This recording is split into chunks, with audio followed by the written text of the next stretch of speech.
these questions of governance is not about starting with the individual or consultation with civil society or deliberation, but getting a problem of programming right. That might seem like a very dark way of understanding human nature, but you could say that our incredible reliance on all of those network technologies has kind of made it a reality so that elections can be decided by memes or bot armies. So Musk's particular derangement arguably is our own collective derangement. And that's the problem we were seeking to address with the book. That was Quinn Slobodian there, Professor of International History at Boston University, who has written alongside the tech expert Ben Tarnoff a book on Muskism, a guide for the perplexed, taking a look at the thinking and the worldview of Elon Musk. And that is all from us here at NewsHour, from me, Leila Nathu, and all of the team at the BBC World Service. Thank you for listening.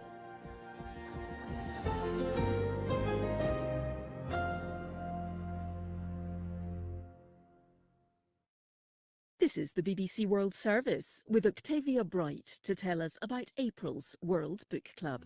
A detective on the cusp of retirement has one final case to solve. A young Russian asylum seeker found dead on the shore. A woman the world would rather be forgotten. Author Ragnar Jonasson joins us to discuss The Darkness, a stark, suspense-filled thriller set on the very edge of the Arctic. World Book Club from the 4th of April.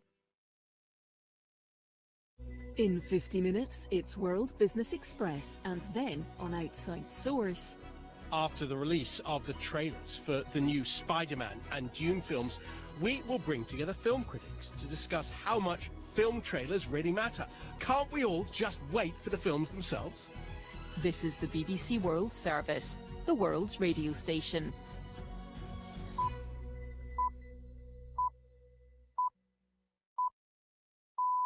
Coming up from the World Service, the interview, conversations with the people shaping our world. With me, BBC presenter Matt Chorley. For this episode, I speak to Alexander Stubb, President of Finland, who tells me a new world order is emerging. We are right now in a transition, so it's a little bit from a Western perspective, the 1918, 1945 or 1989 moment when the order is changing. And we don't know where it's going to settle. So after World War I, the League of Nations wasn't strong enough. We end up in World War II. After World War II, the United Nations is strong enough to keep world peace for 40 years or four decades. And then after the Cold War, we kind of get intellectually lazy. And we think that everyone wants to be like us. Let's do liberal democracy. For me, the changing date was the war in Ukraine on February 2022, and then probably the new American administration. So we live a little bit in a world of disorder right now, unfortunately. Alexander Stubb. Hear more on the interview after the news. BBC News with Eileen McHugh. An Iranian petrochemical complex on the South Pars gas field has been hit by airstrikes. Fire teams were dispatched to contain the blaze. Our Global Affairs reporter Sebastian Usher has the details. The attack on the South Pars gas field, which Israel has confirmed it carried out, is a significant new escalation by Israel and the US against Iran's energy infrastructure. Iranian media say there were a number of explosions in a refinery complex, with emergency services trying to contain the fires. Iran immediately threatened a strong response, saying that it would target oil facilities in several Gulf countries. Qatar, which shares the gas field, has expressed its displeasure at the attack, saying it was a threat to global energy security as well as to people in the region and their environment. Iran has confirmed that its Minister of Intelligence, Ismail Khatib, has been killed in an Israeli strike. The Israeli military said Khatib played a key role in the arrest and killing of thousands of anti-government protesters earlier this year. On Tuesday, Israel assassinated Iran's powerful security chief, Ali Larijani, who was believed to be running Iran's war efforts. Colleagues from BBC News Persian have voiced some Iranians' reactions to the killings of their top leaders. This man said he hopes the country's president will be spared. I'd rather America and Israel didn't go after someone like Pezeshkian, because I feel he's like someone you could ultimately negotiate with and get to concede. Even though they all have replacement, these were the main figures. Perhaps the IRGC will see the situation and eventually back down. Israel has carried out more airstrikes in heavily populated areas in the Lebanese capital Beirut as it escalates its offensive against the Iran-backed group Hezbollah. The Lebanese authorities say at least 12 people were killed.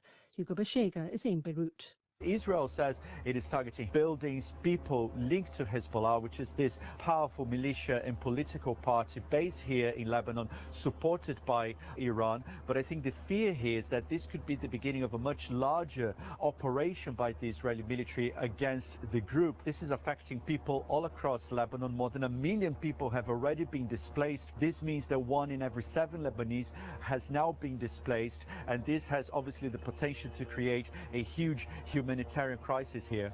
The Iranian women's football team has arrived back in Iran from the Asian Cup in Australia after 5 members withdrew asylum claims they had lodged there.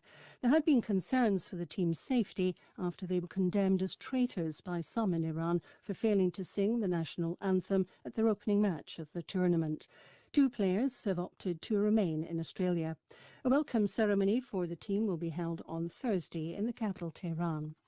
World News from the BBC. A Polish court has ruled a prominent Russian archaeologist can be extradited to Ukraine, where he's alleged to have carried out illegal excavations and plundered the ancient Crimean city of Myrmikion. Named in court as Alexander B., he was detained in December at Ukraine's request. Ukrainian prosecutors accuse him of causing more than $4 million worth of damage. Pakistan has said it's temporarily halting its military operations against Afghanistan due to the upcoming Islamic festival of Eid al-Fitr. But the Information Minister, Ataullah Tara, also warned that any Afghan attacks on Pakistan during the pause would prompt an immediate resumption. It comes as Islamabad faces intense scrutiny over its airstrike on a drug rehabilitation centre in Kabul on Monday that left more than 100 people dead. Jacopo Caridi, the Norwegian Refugee Council's director for Afghanistan, described what the NGO's staff saw on the ground. At the moment of the strike, many people were gathering in one building for the prayer time. That was just immediately after Iftar. So the high number of casualties is most likely because of the gathering in one building. We saw with our eyes at least 3 or 4 bodies rescued during the 1 hour and a half we were there, but also we saw sadly probably hundreds of parts of bodies around the site. The Mozambican Navy is accused of killing at least 13 fishermen at the weekend as the military battle a long-running Islamist insurgency. Local sources say forces targeted fishing boats near the port town of Mocímboa de Praia. The government has not commented. Rhinos have returned to the Kadepo Valley National Park in Uganda more than 40 years after poachers wiped them out. The state-run Uganda Wildlife Authority is overseeing the relocation of 2 southern white rhinos, the first of 8 from a private breeding centre. BBC News. Hello, I'm Matt Chorley, BBC presenter, and this is The Interview from the BBC World Service, the best conversations coming out of the BBC. People shaping our world from all over the world.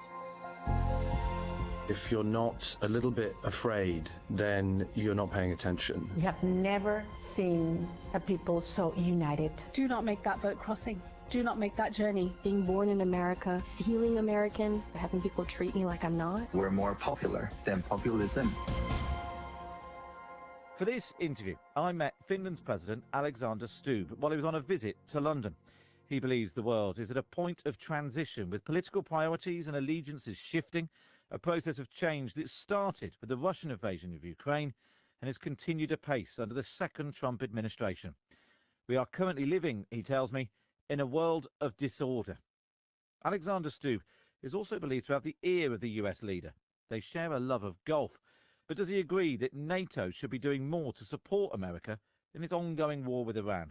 It's not Article 3, Article 4 or Article 5 of NATO, because that for us is about protecting ourselves in a situation. So what I've always said, that NATO is a defense